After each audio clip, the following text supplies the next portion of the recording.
Hello नमस्कार दोस्तों, मैं देवेंद्र कुमार आपका महावीर एजुकेशनल पार्ट चैनल पर स्वागत करता हूं। आज हम पॉलिटी का प्रैक्टिस सेट 25 करने वाले हैं। इससे पहले पॉलिटी के टॉपिक वाइज प्रैक्टिस सेट मैं करा चुका हूं। अगर आपने मेरी वह वीडियो नहीं देखी है तो मैंने उन सभी वीडियो के डिस्क्रिप्शन में लिंक डाल दिए हैं, आप वहां पर जाकर देख सकते हैं। चलिए चलते हैं अपने प्रैक्टिस सेट 25 की तरफ। इसमें हम नागरिकता से संबंधित एमसीक्यू हल करेंगे और उनको व्याख्यात्मक रूप से भी समझेंगे। हमारा पहला क्वेश्चन है, अनुच्छेद 5 से लेकर 11 तक का संबंध किससे है? संघ और राज्य क्षेत्र से, समवर्ती सूची से, मौलिक कर्तव्य से या फिर नागरिकता से। तो देखिए, संघ और राज्य क्षेत्र का जो संबंध है वो अनुच्छेद 1 से 4 तक है। ठीक है, संघ और राज्य क्षेत्र का जिस अनुच्छेद में उल्लेख है वो अनुच्छेद 1 से 4 तक है। मौलिक कर्तव्यों का जो उल्लेख है वो अनुच्छेद 12 से लेकर 35 तक। अनुच्छेद 12 से लेकर 35 तक अनुच्छेदों में मौलिक कर्तव्यों से संबंधित उल्लेख है। अब आता है हमारा नागरिकता। तो नागरिकता में 5 से लेकर अनुच्छेद 5 से अनुच्छेद 11 तक, अनुच्छेद 5 से लेकर अनुच्छेद 11 तक में नागरिकता से संबंधित प्रावधान है। तो हमारा यहाँ ऑप्शन नंबर 4 राइट आंसर हो जाता है। नागरिकता से अनुच्छेद 5 से लेकर 11 तक का संबंध नागरिकता के साथ है। क्वेश्चन नंबर 2, भारतीय संविधान का कौन सा भाग नागरिकता से संबंधित है? भाग 1, भाग 2, भाग 3 या फिर भाग 4? देखिए, भाग 1 जो संबंध है वो है भारतीय संघ व राज्यों के क्षेत्रफल से।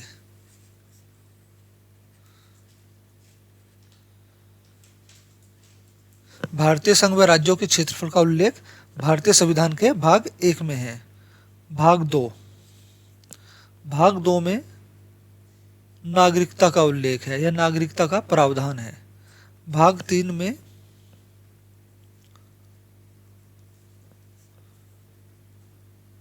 मौलिक अधिकारों का प्रावधान है, फंडामेंटल राइट्स का। और भाग 4 में नीति निर्देशक तत्वों का प्रावधान है।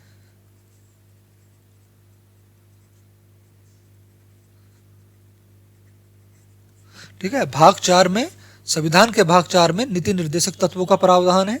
संविधान के भाग 3 में मौलिक अधिकारों का प्रावधान है। संविधान के भाग 2 में नागरिकता का प्रावधान है। यहाँ हमारा ऑप्शन नंबर 2 राइट आंसर हो जाएगा, भाग 2। क्वेश्चन नंबर 3, भारतीय संविधान में नागरिकता के प्रावधान को कब लागू किया गया? 1948 को, 1949 को, 1950 को, 1951 को? तो यहाँ हमारा ऑप्शन नंबर 3 राइट आंसर हो जाएगा। 1950 को भारतीय संविधान में नागरिकता के प्रावधान को लागू किया गया। क्वेश्चन नंबर 4, भारतीय संविधान निम्नलिखित में से कौन सी नागरिकता प्रदान करता है? एकल नागरिकता, दोहरी नागरिकता, दोनों या फिर इनमें से कोई नहीं? तो हमारे देश भारत में जो नागरिकता है वो कौन सी नागरिकता है? एकल नागरिकता। तो हमारा यहाँ ऑप्शन नंबर 1 राइट आंसर हो जाएगा, एकल नागरिकता। क्वेश्चन नंबर 5, भारत में एकल नागरिकता की अवधारणा किस देश से अपनाई गई है या किस देश के संविधान से ली गई है? इंग्लैंड के, अमेरिका से, रूस से या फिर फ्रांस से? तो इंग्लैंड से। हमारा यहाँ ऑप्शन नंबर 1 राइट आंसर हो जाएगा। भारत में एकल नागरिकता का प्रावधान जो है इंग्लैंड के संविधान से लिया गया है। क्वेश्चन नंबर 6, भारत में नागरिकता हासिल करने के लिए कौन सा तरीका वैध है? जन्म का, वंश के आधार पर, क्षेत्र समाविष्टि द्वारा या फिर उपरोक्त सभी? तो यहाँ हम एक बार अपने क्वेश्चन ऑप्शनों को समझ लेते हैं। जन्म से, जन्म का आधार मतलब होता है जिसका जन्म भारत में हुआ हो।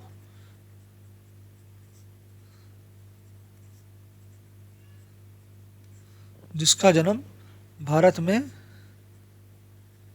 हुआ हो। वंश के आधार का अर्थ होता है कि किसी व्यक्ति के माता पिता भारतीय भले ही हों, है ना, उसका जन्म भारत में ना हुआ हो तो भी वह भारत का नागरिक होगा। ठीक है, कोई व्यक्ति है जिसका जन्म भारत में हुआ है, मतलब किसी व्यक्ति के माता पिता हैं जो भारतीय हैं, वे मूल रूप से भारतीय थे और वे किसी बाहर विदेश में चले गए, फिर उनके विदेश में जाने के बाद उनको वहाँ संतान उत्पन्न होती है, तो उस संतान की नागरिकता जो होगी वो भारतीय कहलाई जाएगी। वो चाहे तो उस देश की नागरिकता छोड़ के अपने देश भारत की नागरिकता ले सकता है। तो इसको बोलते हैं वंश के आधार पर। क्षेत्र समाविष्टि, अगर कोई क्षेत्र भारत में आ जाता है तो उस क्षेत्र के सभी नागरिक भारतीय कहलाएंगे। कहने का मतलब है जैसे पाकिस्तान का और हिंदुस्तान का बंटवारा हुआ था, अब पाकिस्तान और हिंदुस्तान दोनों एक होना चाहें, या पाकिस्तान का कुछ क्षेत्र किसी वजह से इंडिया में आ जाए हमारे, तो वहाँ का जितना भी क्षेत्र के लोग, जो भी क्षेत्र हमारे इंडिया में आएगा, उस क्षेत्र में रहने वाले लोगों को जो है स्वतः ही भारतीय नागरिकता मिल जाएगी, क्योंकि अब वो क्षेत्र हमारे भारत में आ चुका है। ठीक है, तो यहाँ हमारा आंसर होगा उपरोक्त सभी, option number 4। Question number 7, Bharat के नागरिकता किस तरह से समाप्त की जा सकती है? भारत की जो नागरिकता है वो किस तरह से समाप्त की जा सकती है? स्वैच्छिक त्याग से, नागरिकता से वंचित करके, बर्खास्तगी के द्वारा, या फिर उपरोक्त सभी के द्वारा? यहाँ हमारा ऑप्शन नंबर 4 राइट आंसर हो जाएगा, उपरोक्त सभी के द्वारा। भारत की नागरिकता जो है स्वैच्छिक त्याग से, अपनी इच्छा से भी त्याग सकते हैं और नागरिकता से वंचित करके भी त्याग सकते हैं। किसी की नागरिकता से किसी को वंचित कर देना, कहने का मतलब है किसी ने कोई दिवालिया घोषित हो गया, या किसी ने कोई हमारे संविधान के खिलाफ जो है गलत अभिव्यक्ति, गलत कहने का मतलब है हमारे संविधान या हमारे देश की एकता और संप्रभुता को उसने चोट पहुंचाई, तो उससे जो है भारत सरकार नागरिकता से उसे वंचित कर सकती है। ठीक है, और बर्खास्तगी के द्वारा भी, ये तीनों तरीके हैं नागरिकता समाप्त करने के। क्वेश्चन नंबर 8, भारतीय नागरिकता से संबंधित विषयों को लेकर भारत सरकार का कौन सा मंत्रालय उत्तरदायी है? विदेश मंत्रालय, रक्षा मंत्रालय, गृह मंत्रालय, या फिर मानव संसाधन विकास मंत्रालय? तो भारतीय नागरिकता से संबंधित विषयों को लेकर भारत सरकार का गृह मंत्रालय उत्तरदायी है। यहाँ हमारा ऑप्शन नंबर 3 राइट आंसर हो जाएगा। क्वेश्चन नंबर 9, सितंबर 2000 में भारत सरकार द्वारा विदेशी भारतीय नागरिकता के संबंध में एक उच्च स्तरीय समिति का गठन किसकी अध्यक्षता में किया गया? Doctor Abdul Kalam Azad, LM Singhvi, Ajit Singh, Pratibha Patil? तो हमारा यहाँ ऑप्शन नंबर 2 राइट आंसर हो जाएगा, LM सिंघवी।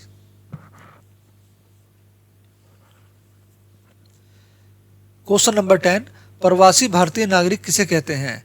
नागरिकता अधिनियम 1955 के प्रवासी भारतीय नागरिक के रूप में दर्ज कोई व्यक्ति? ऑप्शन नंबर 2, गृह मंत्रालय द्वारा 2002 के बाद से PIO कार्ड धारक के रूप में दर्ज कोई व्यक्ति?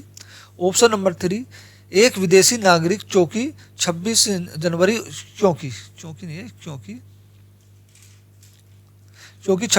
1950 को भारत का नागरिक होने की योग्यता रखता हो? ऑप्शन नंबर 4, 1 और 3 दोनों? यहाँ हमारा ऑप्शन नंबर 2 राइट आंसर हो जाएगा, गृह मंत्रालय द्वारा 2002 के बाद से PIO कार्ड धारकों के रूप में दर्ज कोई व्यक्ति प्रवासी भारतीय नागरिक कहलाएगा। क्वेश्चन नंबर 11, PIO और OCI का विलय कर भारतीय विदेशी नागरिकता कार्ड होल्ड OCIC योजना कब शुरू की गई? इन दोनों योजनाओं को बंद कर इनका विलय एक जगह कर दिया। वो कौन सी थी योजना? OCIC योजना। ये कब शुरू की गई? 2002 में, 2003 में, 2005 में, या फिर 2015 में? तो यहाँ हमारा ऑप्शन नंबर 4 राइट आंसर हो जाएगा, 2015 में। क्वेश्चन नंबर 12, नागरिकता प्राप्त करने के लिए शर्तें निर्धारित करने वाला सक्षम निकाय कौन सा है? संसद, राज्यपाल, विधानमंडल, या फिर राष्ट्रपति? हमारा ऑप्शन नंबर 1 राइट आंसर हो जाएगा, संसद। क्वेश्चन नंबर 13, नागरिक बनने के लिए निम्नलिखित शर्तों में से एक आवश्यक शर्त क्या है? राज्य की सदस्यता, उच्च जाति की सदस्यता, उच्च परिवार की सदस्यता, किसी धर्म की सदस्यता? तो यहाँ हमारा ऑप्शन नंबर 1 राइट आंसर हो जाएगा, राज्य की सदस्यता। क्वेश्चन नंबर 14, किस अनुच्छेद के अंतर्गत कहा गया है कि जो व्यक्ति भारत का मूल निवासी हो भारत का नागरिक होगा? अनुच्छेद 5, अनुच्छेद 6, अनुच्छेद 7, अनुच्छेद 8? हमारा यहाँ ऑप्शन नंबर 1 राइट आंसर हो जाएगा। अनुच्छेद 5, जो जन्म से भारत में रह रहा हो वो भारत का मूल निवासी होगा, ये अनुच्छेद 5 में कहा गया है। क्वेश्चन नंबर 15, पाकिस्तान से आकर भारत में नागरिकता प्राप्त करने संबंधी प्रावधान का वर्णन निम्नलिखित में से किस अनुच्छेद में वर्णित है। देखिए, कोई व्यक्ति पाकिस्तान में रह रहा है और वो भारत की नागरिकता प्राप्त करना चाहता है, तो उस समूह का जो प्रावधान है वो कौन से अनुच्छेद में है। इसका प्रावधान अनुच्छेद 11 में, अनुच्छेद 9 में, अनुच्छेद 8 में या फिर अनुच्छेद 6 में। अनुच्छेद 11 में। तो देखिए, अनुच्छेद 11 में 5 प्रकार की स्वतंत्रता का उल्लेख है। स्वतंत्रता नहीं, 5 प्रकार की नागरिकता का उल्लेख है। वे नागरिकता 5 प्रकार की कौन कौन सी हैं? एक है जन्म से, दूसरी है वंश परंपरा,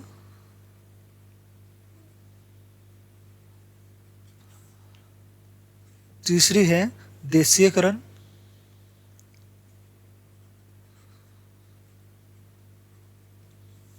चौथी है पंजीकरण, पांचवी है भूमि अर्जन।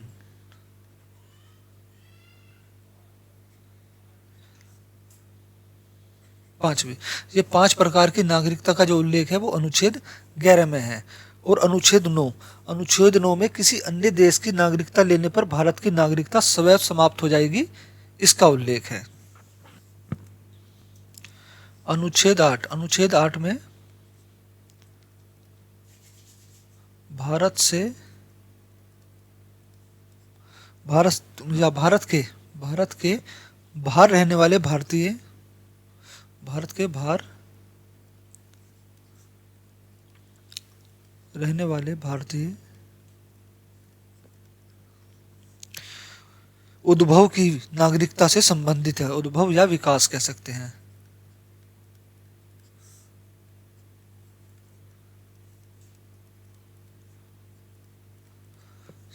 ठीक है। अनुच्छेद 6, अनुच्छेद 6 में पाकिस्तान से आने वाले व्यक्तियों की नागरिकता से संबंधित है। ठीक है, अनुच्छेद 6 जो है पाकिस्तान से आकर भारत में रहने वाले व्यक्ति के नागरिकता से संबंधित है। हमारा ऑप्शन नंबर 4 यहाँ राइट आंसर हो जाएगा, अनुच्छेद 6। वह व्यक्ति जो पाकिस्तान स्थानांतरित हुआ हो लेकिन बाद में लौट आया हो भारत का नागरिक बन सकता है, इसका उल्लेख कौन से अनुच्छेद में है। अनुच्छेद 5, अनुच्छेद 7, अनुच्छेद 9, अनुच्छेद 11। तो यहाँ हमारा ऑप्शन नंबर 2 राइट आंसर हो जाएगा, अनुच्छेद 7। ऐसा व्यक्ति जो पुनर्वास के लिए भारत से पाकिस्तान गया हो और फिर पाकिस्तान से भारत आ गया हो, तो वह व्यक्ति भी भारत का नागरिक बन सकता है, इसका उल्लेख अनुच्छेद 7 में है। क्वेश्चन नंबर 17, भारतीय मूल के माता पिता या दादा दादी होने पर एक व्यक्ति को भारत की नागरिकता दी जा सकती है, यह किस अनुच्छेद में कहा गया है। अनुच्छेद 6 में, अनुच्छेद 8 में, अनुच्छेद 10 में, अनुच्छेद 11 में। तो यहाँ होगा हमारा ऑप्शन नंबर 2 राइट आंसर, अनुच्छेद 8 में। ठीक है, इसमें उल्लेख है, अनुच्छेद 8 में जो उल्लेख है कि किसी व्यक्ति के माता पिता या दादा दादी भारतीय हैं लेकिन वे किसी वजह से भारत में चले गए, रोजगार के वजह से, और उन्होंने वहाँ की नागरिकता प्राप्त कर ली, लेकिन तब भी अगर उनका पोता या उनका लड़का हो वो भारत आना चाहे और वहाँ की नागरिकता लेना चाहे तो वो ले सकता है, इसका उल्लेख अनुच्छेद 8 में है। क्वेश्चन नंबर 18, कौन सा अनुच्छेद स्वैच्छिक आधार पर भारत की नागरिकता समाप्त करने का प्रावधान करता है। अनुच्छेद 8, अनुच्छेद 9, अनुच्छेद 10 और अनुच्छेद 11। यहाँ हमारा ऑप्शन नंबर 2 राइट आंसर हो जाएगा, अनुच्छेद 9। अनुच्छेद 9 में इसका उल्लेख है, ऐसा व्यक्ति जो किसी और देश की नागरिकता अपना लेता है तो उसकी भारतीय नागरिकता स्वतः ही समाप्त हो जाती है, इसका उल्लेख अनुच्छेद 9 में है। क्वेश्चन नंबर 19, अनुच्छेद 10 भारतीय नागरिक के नागरिकता प्रमाणित करने का उत्तरदायित्व किसको है। प्रधानमंत्री को, राष्ट्रपति को, लोकसभा अध्यक्ष को या फिर संसद को। हमारे यहाँ ऑप्शन नंबर 4 राइट आंसर हो जाएगा, संसद को। क्वेश्चन नंबर 20, किस अनुच्छेद के तहत संसद को नागरिकता के संबंध में कानून बनाने का अधिकार प्रदान किया गया है। अनुच्छेद 5, अनुच्छेद 7, अनुच्छेद 9, अनुच्छेद 11। तो यहाँ हमारा ऑप्शन नंबर 4 राइट आंसर हो जाएगा, अनुच्छेद 11 में।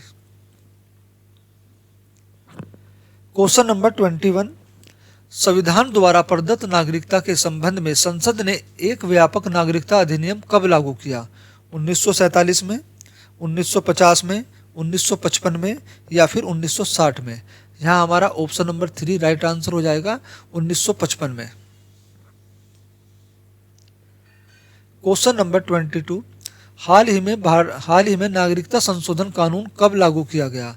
2005 में, 2011 में, 2015 में या फिर 2019 में? हमारा ऑप्शन नंबर 4 ही राइट आंसर है, 2019 में। और एक चीज और नोट करिएगा कि भारत की नागरिकता जो है तीन प्रकार से समाप्त की जा सकती है।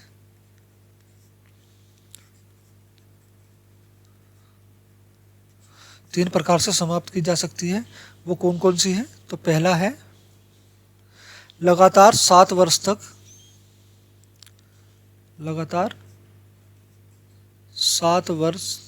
तक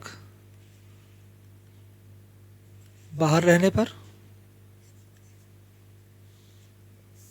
अपने देश से किसी और देश में जाकर जो लगातार 7 वर्ष तक बाहर विदेश में रहेगा और अपने घर इंडिया वापस नहीं आएगा तो उसकी जो नागरिकता है समाप्त कर दी जाएगी। दूसरा प्रकार है नागरिकता का परित्याग करने पर,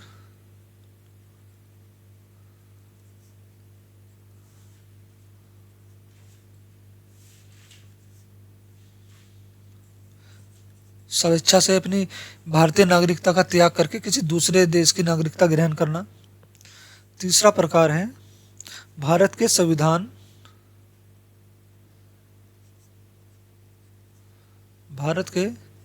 संविधान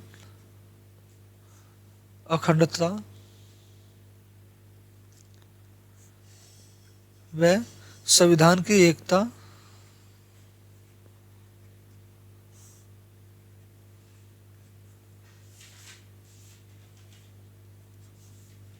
एकता को न मानना। तो सरकार आपकी जो नागरिकता से वंचित कर सकती है और भारतीय नागरिकता आपसे छीन सकती है अगर आप भारत के संविधान को जो ठेस पहुंचाएंगे। इन 3 तरीके से भारतीय नागरिकता समाप्त की जा सकती है। क्वेश्चन नंबर 23, कितने वर्षों तक बाहर रहने पर नागरिकता समाप्त हो जाती है? 5 वर्ष, 7 वर्ष, 10 वर्ष, 12 वर्ष? मैंने अभी बताया 7 वर्ष। यहाँ हमारा ऑप्शन नंबर 2 राइट आंसर हो जाएगा। निम्न में कौन से अधिकार विदेशियों को प्राप्त हैं? अनुच्छेद 15, अनुच्छेद 18, अनुच्छेद 20, अनुच्छेद 25? कौन से अधिकार विदेशियों को प्राप्त हैं उसका उल्लेख संविधान के कौन से अनुच्छेद में है? यहाँ हमारा ऑप्शन नंबर 3 राइट आंसर हो जाएगा, अनुच्छेद 20 में।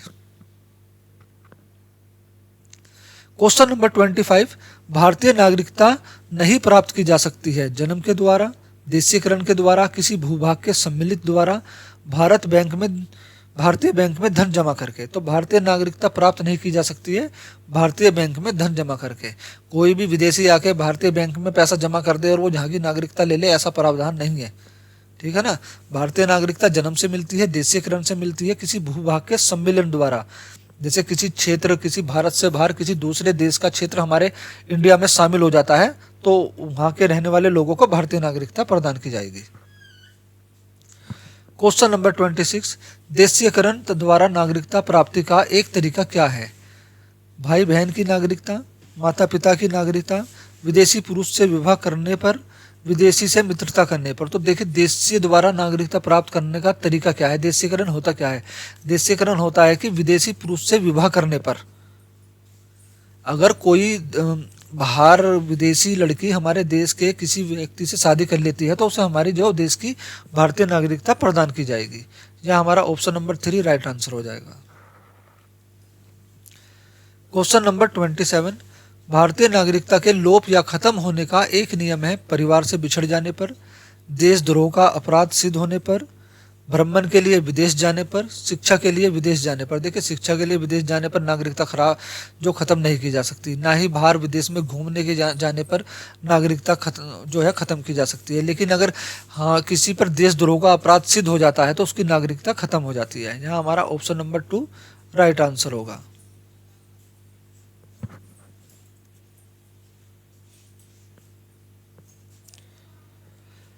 क्वेश्चन नंबर 28, एक व्यक्ति नागरिकता के आधार पर एक व्यक्ति नागरिकता के आधार को कैसे खो सकता है? एक व्यक्ति किसी दूसरे देश में 1 साल के लिए चला जाए तो नागरिकता खो जा सकती है? नहीं, क्योंकि ये मैंने बताया 7 साल लगातार बाहर रहने पर ही नागरिकता से वंचित किया जा सकता है, तो ये हमारा ऑप्शन नहीं है। एक व्यक्ति दूसरे देश की नागरिकता ग्रहण कर लेता है, ये ऑप्शन थोड़ा करेक्ट लग रहा है, और ऑप्शनों को भी देख लेते हैं एक बार। एक व्यक्ति राज्य के लिए कर्तव्यों का प्रदर्शन नहीं करता, नहीं, ऐसा भी नहीं है। एक व्यक्ति बहुराष्ट्रीय कंपनी में काम करता है तो उसकी नागरिकता समाप्त की जा सकती है, नहीं, ऐसा भी नहीं है। लेकिन एक व्यक्ति दूसरे देश की नागरिकता ग्रहण कर लेता है तो उसकी भारतीय नागरिकता जो स्वतः ही समाप्त हो जाती है। यहाँ हमारा ऑप्शन नंबर 2 राइट आंसर हो जाएगा। क्वेश्चन नंबर 29, निम्नलिखित में कौन सी शर्त भारत की नागरिकता प्राप्त करने के लिए नहीं है? अधिवास, पंजीकरण, वंशानुक्रम होता है ना, कह सकते हैं कि वंश के आधार पर, ठीक है।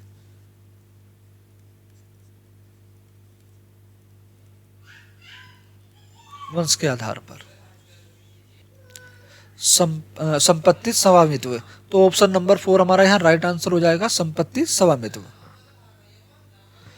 क्वेश्चन नंबर 30, नागरिकता प्राप्त करने में खोने के विषय में विस्तार से चर्चा कहाँ की गई है?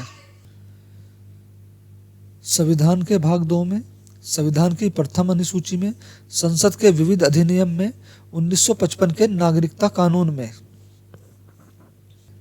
यह हमारा ऑप्शन नंबर 4 राइट आंसर हो जाएगा, 1955 के नागरिकता कानून में। क्वेश्चन नंबर 31, किसी व्यक्ति की भारतीय नागरिकता निलंबित की जा सकती है यदि कोई व्यक्ति स्वेच्छा से दूसरे देश की नागरिकता ग्रहण कर लेता है? बिल्कुल। यदि वह नागरिकता के दायित्वों से परिचित नहीं है, ऐसा तो नहीं है कि वो नागरिकता के दायित्वों से परिचित नहीं है कि उसकी नागरिकता निलंबित कर दी जाए, ऐसा नहीं है, ठीक है, ये ऑप्शन तो नहीं होगा।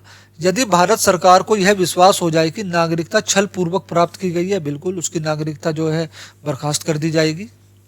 यदि कोई व्यक्ति जन्म से देश का नागरिक है किंतु किसी विदेशी राष्ट्र से युद्ध के दौरान वह शत्रु की सहायता पहुंचाने की गतिविधियों में लिप्त पाया जाता है, बिल्कुल निलंबित कर दी जाएगी। उस पर आतंकवाद का देशद्रोही का जो है दोष सिद्ध हो जाएगा तो उसकी नागरिकता समाप्त कर दी जाएगी। यानी हमारा ऑप्शन 1, ऑप्शन 3, ऑप्शन 4 ये ठीक है। तो ये कौन से ऑप्शन में है?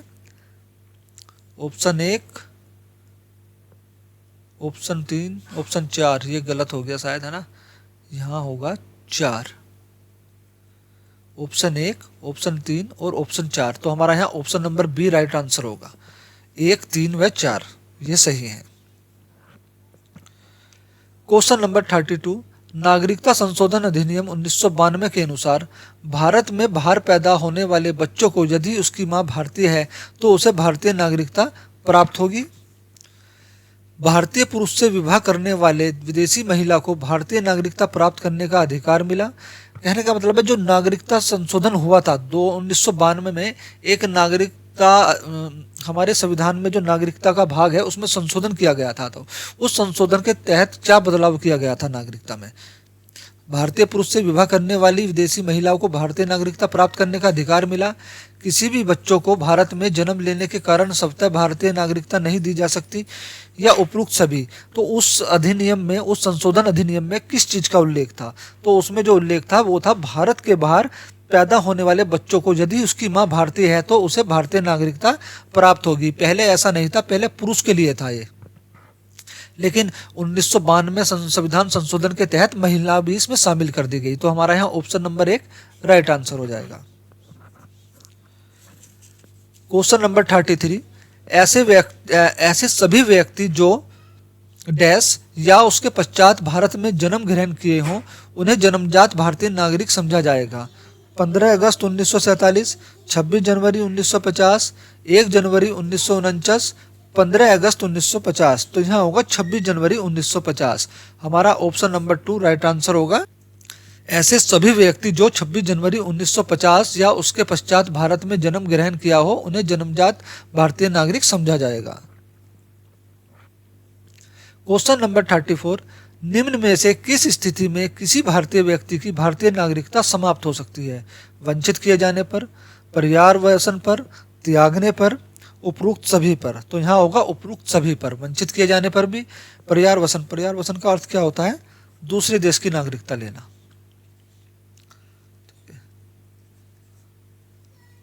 दूसरे देश की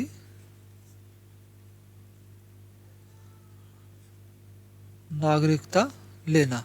जब कोई व्यक्ति दूसरे देश की नागरिकता ले लेगा तो उसकी भारत की नागरिकता स्वतः ही समाप्त हो जाएगी, तो उसको बोलते हैं पर्यावसन। यहाँ हमारा ऑप्शन नंबर 4 राइट आंसर होगा, उपरोक्त सभी। क्वेश्चन नंबर 35, निम्न में से किस स्थिति में किस व्यक्ति को भारतीय नागरिकता से वंचित नहीं किया जा सकता? निर्वाचन के दौरान, आपातकाल के दौरान, युद्ध के दौरान, या फिर उपरोक्त सभी? तो हमारा यहाँ ऑप्शन नंबर 4 राइट आंसर होगा, उपरोक्त सभी। किसी भी भारतीय व्यक्ति को नागरिकता से ना तो निर्वाचन के दौरान, आपातकाल के दौरान, युद्ध के दौरान नागरिकता से वंचित किया जा सकता है। क्वेश्चन नंबर 36, भारतीय संविधान में नागरिकता का प्रावधान कब लागू किया गया? 1950 में, 1949 में, 1951 में, 1952 में? तो भारतीय संविधान में नागरिकता का प्रावधान 1949 में लागू किया गया। यहाँ हमारा ऑप्शन नंबर 2 राइट आंसर हो जाएगा। क्वेश्चन नंबर 37, भारतीय संविधान के अंतर्गत भारत के नागरिकों को वह कौन से अधिकार प्राप्त हैं जो गैर नागरिकों को प्राप्त नहीं है? कुछ सार्वजनिक पदों की पात्रता, संसद व विधानमंडल के सदस्य होने का अधिकार, अनुच्छेद 15, 16 एवं 19 द्वारा प्रदत्त मौलिक अधिकार, उपरोक्त सभी? तो हमारा यहाँ ऑप्शन नंबर 4 राइट आंसर होगा, उपरोक्त सभी। ये सभी अधिकार भारतीय नागरिक को प्राप्त हैं, विदेशियों को नहीं है। क्वेश्चन नंबर 38, भारत में रहने वाला ब्रिटिश नागरिक दावा नहीं कर सकता व्यापार और व्यवसाय की स्वतंत्रता के अधिकार का, विधि के समक्ष क्षमता के अधिकार का? इसका दावा तो देखो कर सकता है। जीवन और व्यक्तिगत स्वतंत्रता की सुरक्षा के अधिकार का, जीवन की सुरक्षा और जीवन जीने का अधिकार ये सबको है, इसका भी जो है वो दावा कर सकता है। धर्म की स्वतंत्रता का अधिकार, वो किसी भी धर्म की उपासना कर सकता है, इसका भी कोई वो मतलब कहने का मतलब है ब्रिटिश नागरिक इसका भी दावा कर सकता है। लेकिन व्यापार और व्यवसाय की स्वतंत्रता का अधिकार ब्रिटिश नागरिक को नहीं है। यह हमारा ऑप्शन नंबर 1 राइट आंसर हो जाएगा। क्वेश्चन नंबर 39, किस देश में दोहरी नागरिकता का सिद्धांत स्वीकार किया गया है? भारत, कनाडा, ऑस्ट्रेलिया, संयुक्त राष्ट्र अमेरिका? देखिए कनाडा में जो है एकल नागरिकता का प्रावधान है, भारत में एकल नागरिकता का प्रावधान है, कनाडा में भी एकल नागरिकता का है और ऑस्ट्रेलिया में भी एकल नागरिकता का प्रावधान है। लेकिन संयुक्त राष्ट्र अमेरिका में दोहरी नागरिकता का प्रावधान है। वहाँ पर एक देश की नागरिकता होती है और दूसरी राज्य की नागरिकता होती है।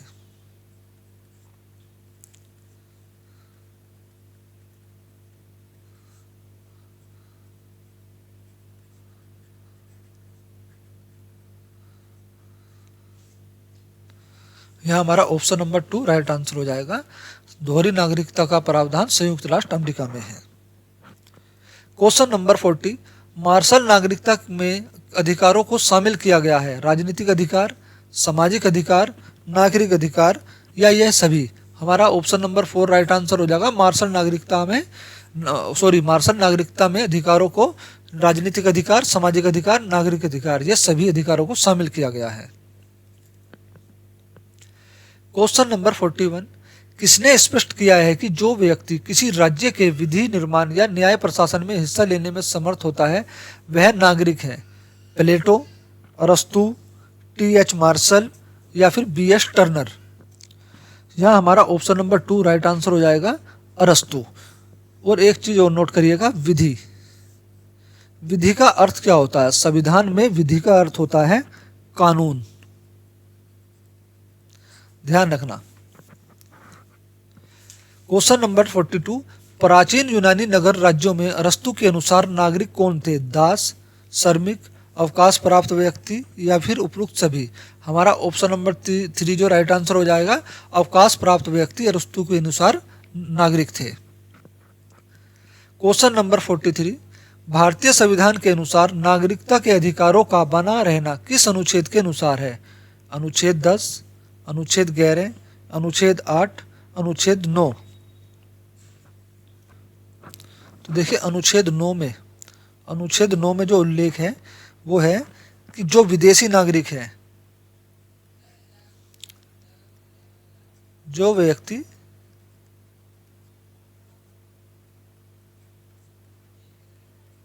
विदेशी नागरिक है वह भारत का नागरिक नहीं होगा।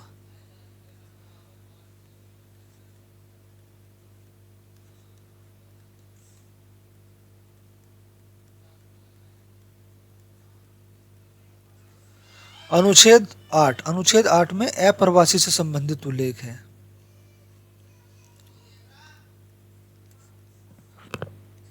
अनुच्छेद 11 नागरिकता पर कानून बनाने का अधिकार संसद को है, ध्यान रखना। नागरिकता पर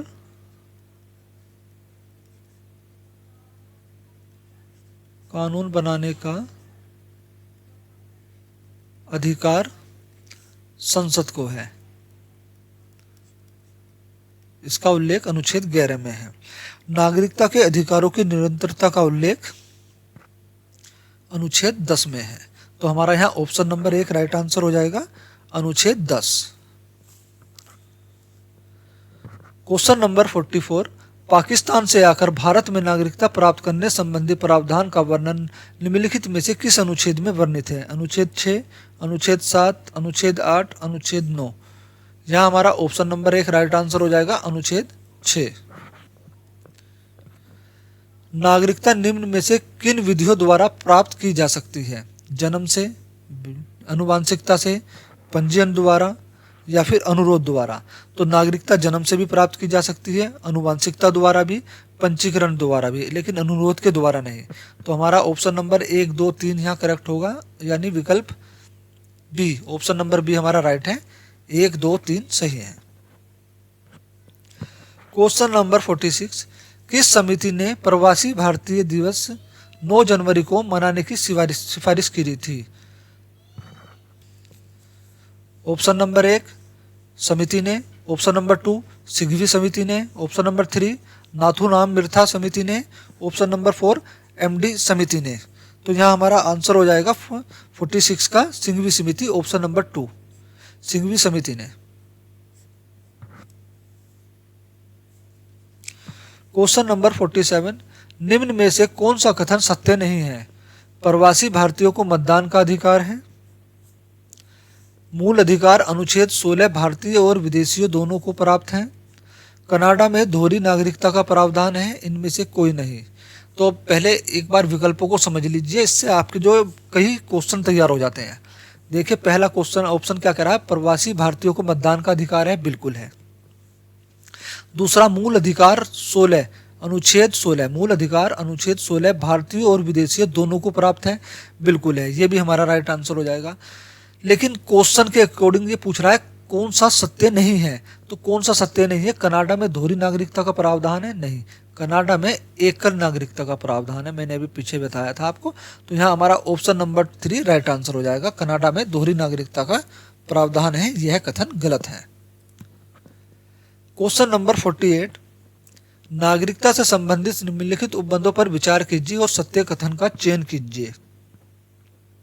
नागरिकता संघ का विषय है, बिल्कुल नागरिकता संघ का विषय है। संघ का मतलब केंद्र का, केंद्र सरकार का, है ना। भारत में दोहरी नागरिकता का प्रावधान है, नहीं। भारत में एकल नागरिकता का प्रावधान है। Question number option number C, राज्य सरकार भी नागरिकता प्रदान कर सकती है, नहीं। राज्य सरकार जो है नागरिकता प्रदान नहीं कर सकती, केंद्र सरकार प्रदान कर सकती है। और नागरिकता पर कानून बनाने का अधिकार भी संसद को ही प्राप्त है। ऑप्शन नंबर डी, नागरिकता संबंधित नियम बनाने और उन्हें लागू करने का अधिकार संसद को है, बिल्कुल है। तो यहाँ जो है हमारा ऑप्शन नंबर ए और डी सही है। तो किस में है? ए और डी है ऑप्शन नंबर 2 में। ऑप्शन नंबर 2 सही हो जाता है, ए और डी। क्वेश्चन नंबर 49, निम्न में से सत्य कथन को चुनिए। भारतीय संविधान में नागरिकता की परिभाषा दी गई है। भारतीय संविधान में नागरिकता की परिभाषा नहीं दी गई है। भारतीय संविधान में नागरिकता की परिभाषा स्पष्ट नहीं दी गई है। अनुच्छेद 15 विदेशियों को प्राप्त है। तो भारतीय संविधान परिभाषा, भारतीय संविधान में परिभाषा नहीं दी गई है। ऑप्शन नंबर 2 हमारा राइट आंसर हो जाएगा। भारतीय संविधान में नागरिकता की परिभाषा नहीं दी गई है। क्वेश्चन नंबर 50, किमलिका का नागरिक सिद्धांत किस पर आधारित है? सांस्कृतिक रूप से विभेदीकृत अधिकार पर, एक व्यक्ति एक नोट के आधार पर, मतदान में अल्पसंख्यकों के लिए वरीयता के आधार पर, एक समान नागरिकता का दर्शन के आधार पर। तो सांस्कृतिक रूप से विभेदीकरण अधिकार पर, यहाँ हमारा ऑप्शन नंबर 1 राइट आंसर हो जाएगा। किमलिका का नागरिक सिद्धांत सांस्कृतिक रूप से विभेदीकृत अधिकार पर आधारित है। हमारी ये 50 एमसीक्यू की पॉलिटी की सीरीज यहीं पर समाप्त होती है। किसी भी प्रतियोगी परीक्षा की तैयारी या प्रैक्टिस करने के लिए आप हमारे महावीर एजुकेशनल चैनल को सब्सक्राइब करें। धन्यवाद।